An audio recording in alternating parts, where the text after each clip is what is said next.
You are listening to the Techie Leadership Show with Bogdan and Andrei.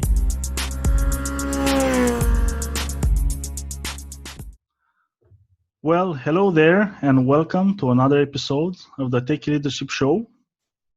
I am Andrei Crudu. Here with me is Bogdan Crudu, my co-host for this show, and of course, the amazing George Bradt. Hi, George. How are you? How are you? Good to be with you. Yeah. George, he's an exceptional person. He specializes on onboarding leaders and accelerating complex transitions. Actually, he wrote the book on what to do in your first 100 days starting at a company and how to make the most of them to actually achieve more in 100 days than you can do in a year. Is that right, Brad? That is absolutely right. And you can call me Brad, you can call me George, you can call me whatever you want, just don't call me late for lunch. Okay. So what else do you want to tell us about yourself?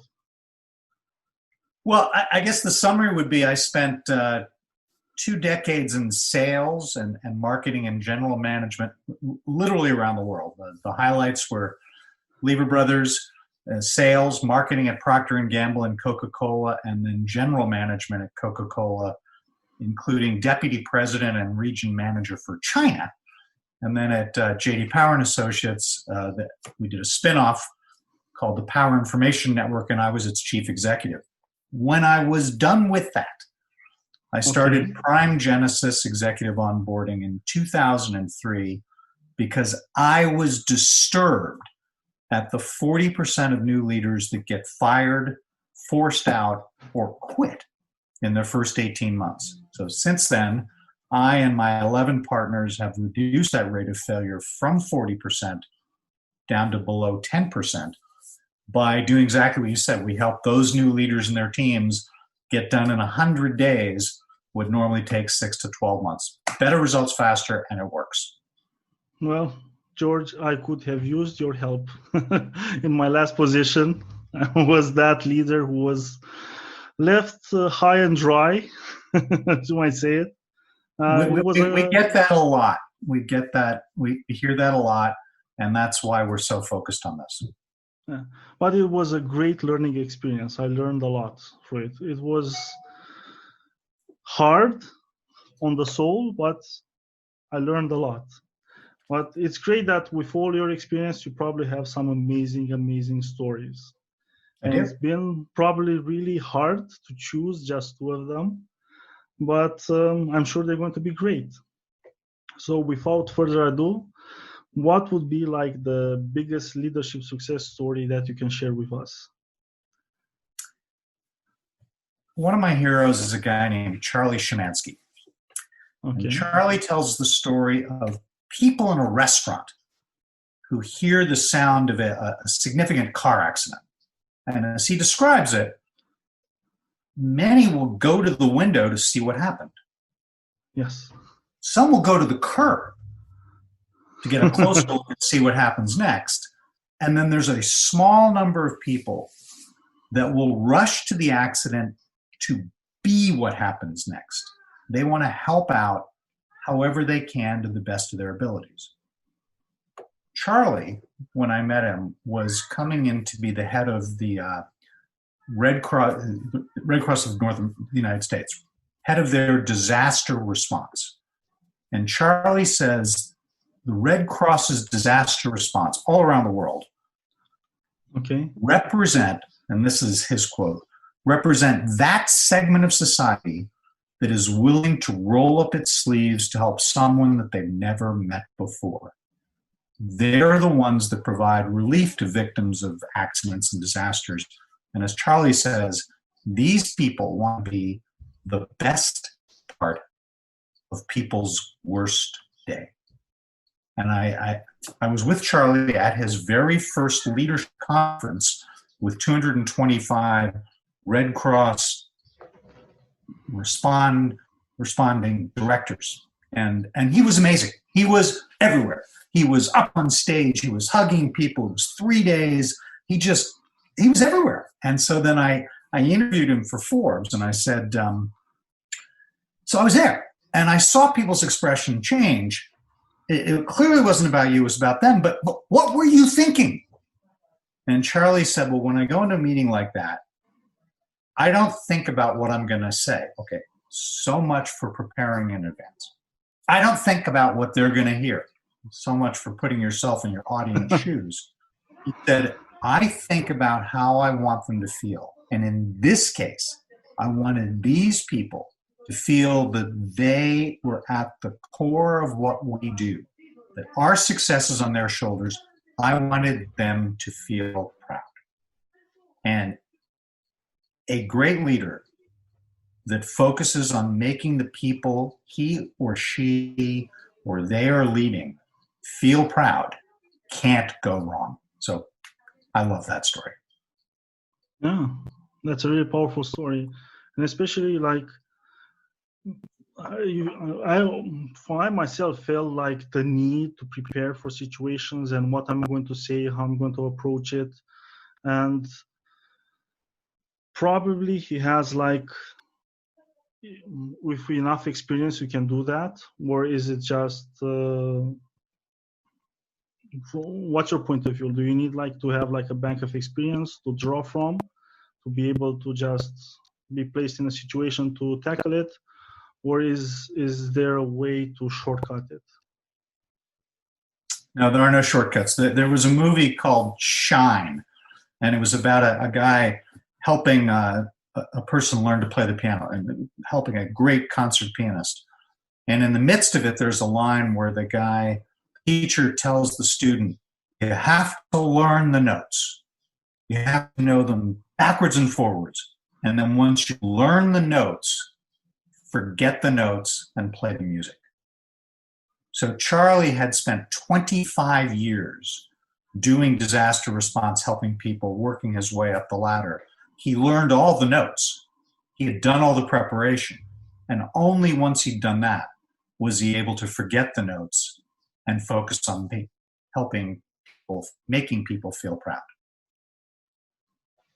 Yes, well, it's like the old saying, like if you have like 12 hours to chop down a tree, spend like 10 of them sharpening your axe. Yeah, from exactly. Abraham Lincoln. Preparation breeds confidence. Yes. And now moving on to the question that's a little more, I usually find it like it's more personal.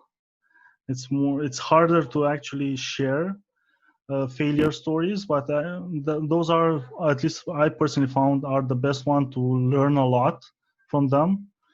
So what would be like a leadership failure that you've witnessed, about, and what can we learn from it?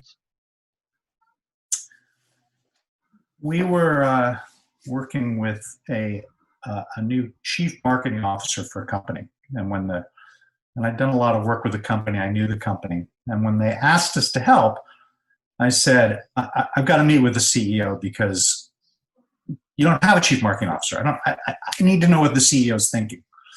Yes. And he said, yeah, there's no role. We've hired this person. They're going to have to create the role because currently the marketing is done by each division does their own marketing. I want to pull it together. So over time, this new chief marketing officer is going to have to earn the respect of the division presidents, and they're going to have to create the role together. Got it. So we, back to what we were talking about before, preparation breeds confidence. You got to get a head start. So we meet with people we're working with as far in advance of their first day as possible. And this guy walked into our first meeting 10 days before he started, holding this book, The New Leader's 100-Day Action Plan, which we'd written, and said, I'm never going to forget this. He said, if I'd read this book in advance, I never would have taken the job. But it's okay, because I just bought a car dealership, so I have my exit plan. So we kind of knew we were in trouble and he was in trouble. And what he did was, instead of taking the time to earn the respect of the division presidents by inspiring and enable, he just demanded it. He said, okay, I'm the chief marketing officer. You all have to listen to me. And he started claiming territory and people and adding disabling policies and procedures. You have to do it this way. He said, this is my way. I'm in charge. And it culminated during his imperative workshop. He pulled together various marketing people from the company to talk about the future of marketing. And he told the division marketing vice presidents that they now reported to him, that he was now their boss. Interesting. It was the first time they'd ever heard that. So they found out about this in this big meeting. It gets worse. Their bosses found out about it when those marketing people called them up and said, did you know about this? And the bosses had. And the CEO hadn't heard about it. And amazingly enough, this guy got fired 60 days into the job. And the lesson is, it is the fundamental lesson of onboarding, which is you have to converge before you evolve. You have to earn the right to lead before you can claim the right to lead. Yeah. Lots of people feel like, well, I got the job, I got the title. They demand respect instead of building it and helping people get to the point where they respect them and they want to help them and help them grow. And I've never seen it work, or I personally wouldn't like to have a boss that has like an iron glove with everything. Sure, sometimes you have to take a stand, you have to draw a line in the sand, but it's in the sand, the line. It's not it's not final. You can move it, tweak it a little. You're working with people, you're not working with machines. So you're right in general. The only time we recommend people jump in and just say, I'm in charge, do it my way, is if they want to shock the system and if it's a real crisis or a massive turnaround. But they have to understand that so they're change agents. And they need to understand that very few, if almost no changes, we'll call it almost no change agents survive their own change. They can shock the system, they can save the organization, but they have to know that at some point, the people they are leading are going to turn against them and force them out. Yeah, you make a lot of enemies that way. You can maybe reboot it, but you're not going to have any friends around the water cooler. Right, and sometimes it's more important to save the organization than to make friends. Yes, if that's your job, you're brought in for that specific task, you have to know that it's time limited. That's what you have to do. You're not going to be nice about it. And it's hard, especially like, for example, now with this crisis, probably lots of companies are going to require some crisis leadership to help them get over the hurdle. Well, you're right. And that's true around the world. And do you have some tips for leaders that are struggling with their organizations now? I do. And what we've, I'll go two ways. One is, well, let's do this. Okay. Let me give you a framework for leaders today and for aspiring leaders. Awesome. I'm all ears. And it's an acronym. It's really simple. It's be brave. And brave is BRAVE. And it's an acronym for behaviors, relationships, attitudes, values, and the environment. And so it's really 5 tips. But the thought is you start outside in. You start with the environment. And you have to answer the question, where should I play? This is about the context. And the reason it's generally applicable is if the context is things are going generally fine and I really just want to continue the momentum, then I'm going to lead very differently than if we're in a crisis. So the context is about the environment. That's tip 1. Tip two is that in any case, you go to values next. The question is, what matters and why?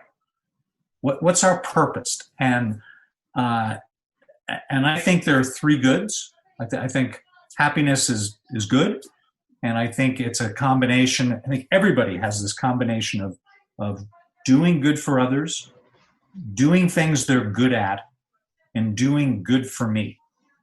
And the most inspiring leaders start by thinking, how do I do good for others?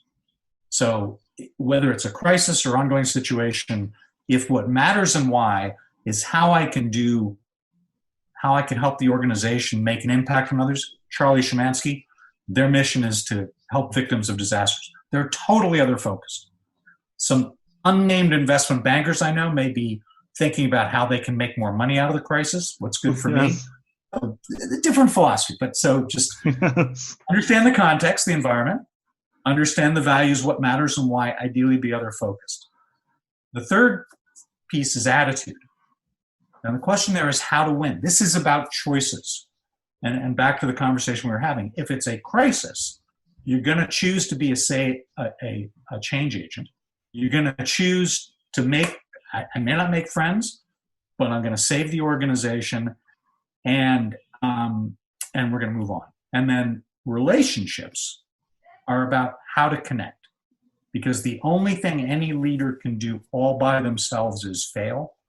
If you want to succeed, you have to bring the team along with you. And the framework there is you have to connect emotionally, rationally, and inspirationally. And part of this is something called the Stockdale paradox. But if I'm in a crisis, which was your first question, the first thing is I've got to connect with people. I've got to feel their pain. They've got to believe, they've got to want to pay attention to me and think that I understand what's going on and I can empathize with them. That's the emotional part. Always start by connecting. Second, you got to be rational. If it's a crisis, lay out the facts. Here's what's going on. This is awful. I mean, anybody that's dealing with this COVID-19, it's awful. It doesn't matter who you blame. There's just nothing good about this thing. Yes. And there are facts, and it's terrible. That's rational. And then the last piece is the inspirational, which is connect by helping people see the way forward. If you're Charlie Szymanski, I'm going to make you feel proud so that we can go help the world together. If it's this marketing person that I was talking about, he completely failed because he didn't give people a way forward. It was all about him. And the last piece then is behaviors. And this gets at the question here you're answering is, what's the impact? And you need to distinguish between tasks, projects, programs, and priorities. Priorities are the long-term things. I'm going to manage these over time. I'm going to set annual goals. I'm going to meet with people maybe quarterly to deal with long-term things. That's wonderful.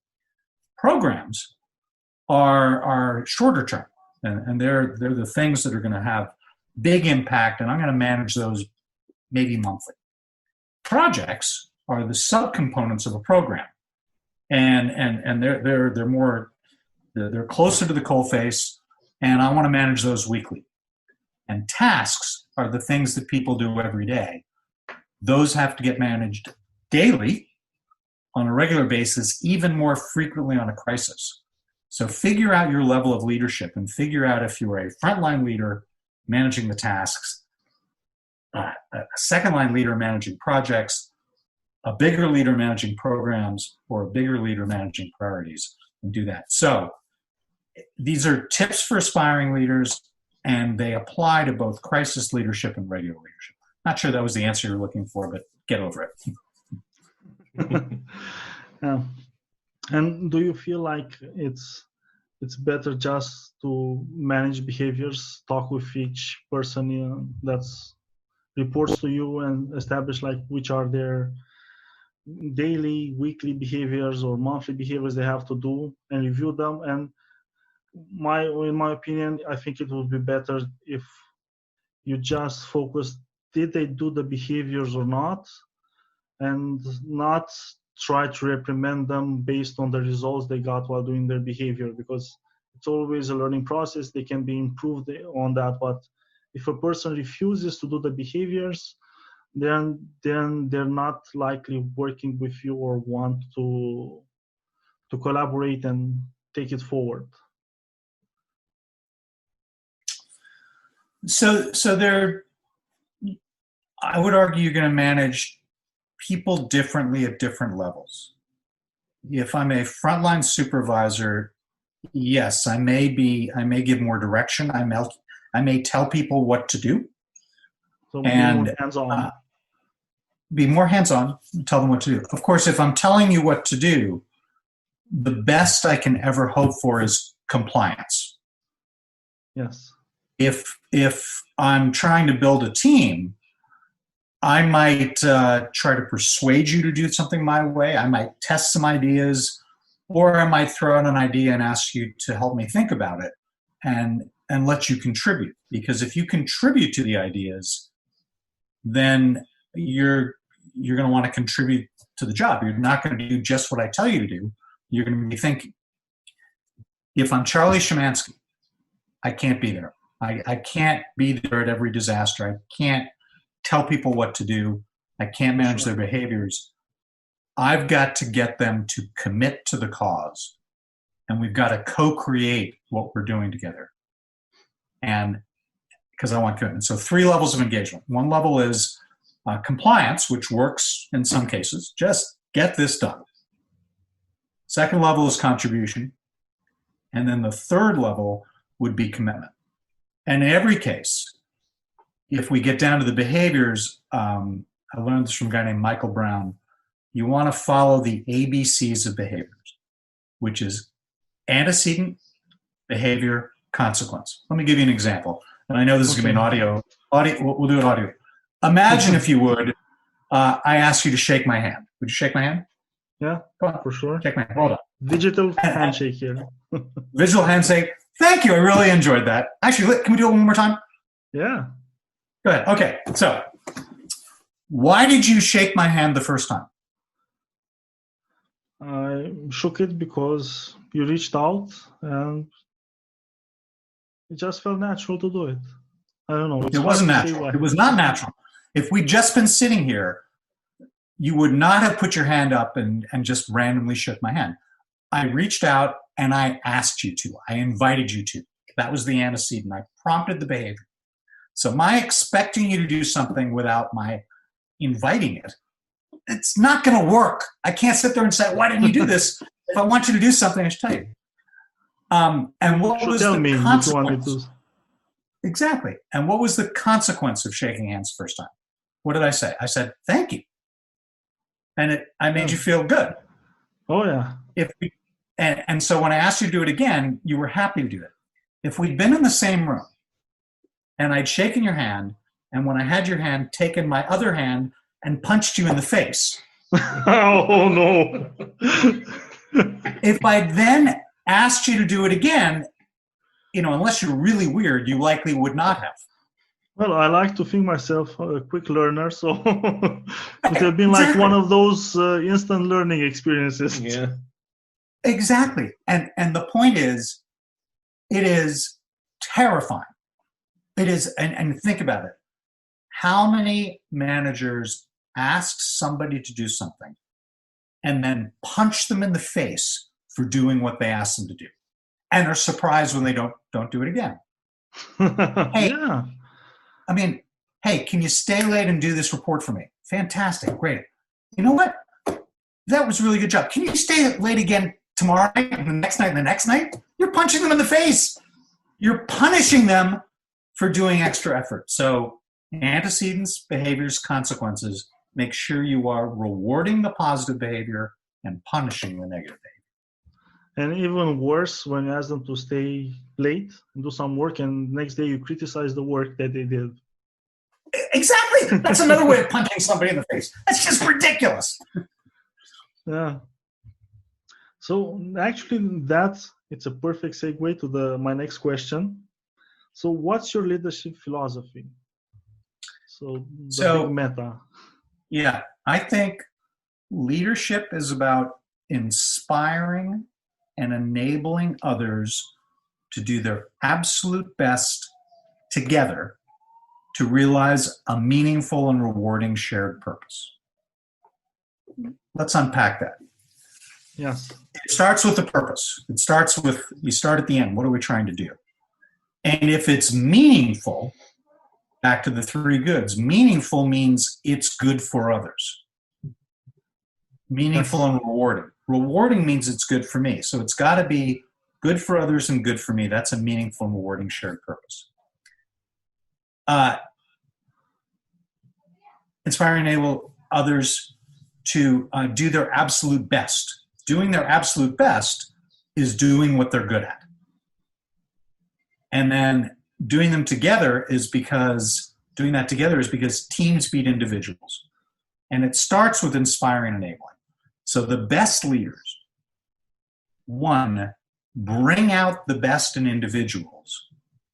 And then two, enable team members to compensate for each other's gaps because they know teams beat individuals. So when you put all that together, leadership is about inspiring and enabling others to do their absolute best together to realize a meaningful and rewarding shared purpose. And I guess when you're talking about wanting the best for people, it's because lots of leaders we're doing the best for our customers, but they forget their teams sometimes and put a lot of pressure on them. And they don't also include in that best how to create a best situation also for our employees, something that they come to work and they feel like excited to be there and they want to contribute and they want to help their customers. Well, absolutely. I mean, there's two parts of that. Part is that they have to work together, and the reward, it has to be rewarding for them. If I'm a team member, if I'm your team member, you want me to want to work with the other team members, and you want me to feel good about what I'm getting out.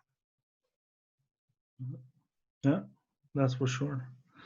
So what would be like your top 3 leadership tips that you would have? I know it's hard to select just the top 3. No. I did that, and I sort of anticipated this question. That was the brave piece. So the top leadership tips are it's 5, 1 or actually. 5, whatever. But it is if you think brave, think about the environment, think about the values, think about the attitude, think about the relationships, think about the behaviors. So I snuck that in before. I thought you did that, George. There you go. And you actually gave us 2 extra ones, so it's good. Exactly. What is the book that had the most profound impact on you? Yeah, I'm going to give you an answer you're not expecting here. So It would be The New Leader's 100-Day Action. and it's a book I wrote. Actually, I've written it several times, but it's fueled our growth. So it's really had an impact on me. We're all about structure, leverage, and confidence. It's what we do for people. When people work with us, they go, "Hey, I love the structure you gave me, and you really helped me do it, and I feel better about myself." So the book is our structure, and it's got, and if you force me for 3 tips for somebody onboarding, it would be get a head start, like we talked about before. Preparation breeds confidence. It'd be manage your message, because everything communicates, and then it would be set direction and build your team. And that's what this book does. And then it talks about how to sustain momentum and deliver results. So it's our structure. 2 is it gave us leverage. We can only reach a few dozen people a year with our consulting, and it's great. We make a big impact on them. But the book has reached, literally hundreds of thousands in several different languages, including Romanian. And it's been the core of our marketing funnel, because people hear about us through my Forbes articles, talks, workshops, interviews like this one, and that gives us awareness. Then they go to our website, and they get free executive summaries of our books. And we have your website is? The website is Prime Genesis, so www.primegenesis.com. And then, so people go to the website, get executive summaries, and when they need us, we dial up the intensity, and then we help them. That's really good. And I really recommend listeners to this show to go to Prime Genesis, find out more, and if they get their dream job, their dream position, and it's especially if it's a leadership position, which involves lots of power, lots of subordinates, and they're brought in to create change or take the business to the next level, do reach out to George. He will help you succeed, I'm sure of it. Terrific. Yeah. Well, thank you very much, George. It has been a pleasure having you on the show, and looking forward to having you a couple more times. Well, it's been delightful. You made it easy for me. I appreciate it, and good luck to you and all the people listening. Thank you. Bye. Goodbye. That was today's episode. Tune in daily. Rate, like, subscribe, and share, please. Oh, you can find further info and materials in the show notes on techyleadership.com, including links to the guest book recommendations.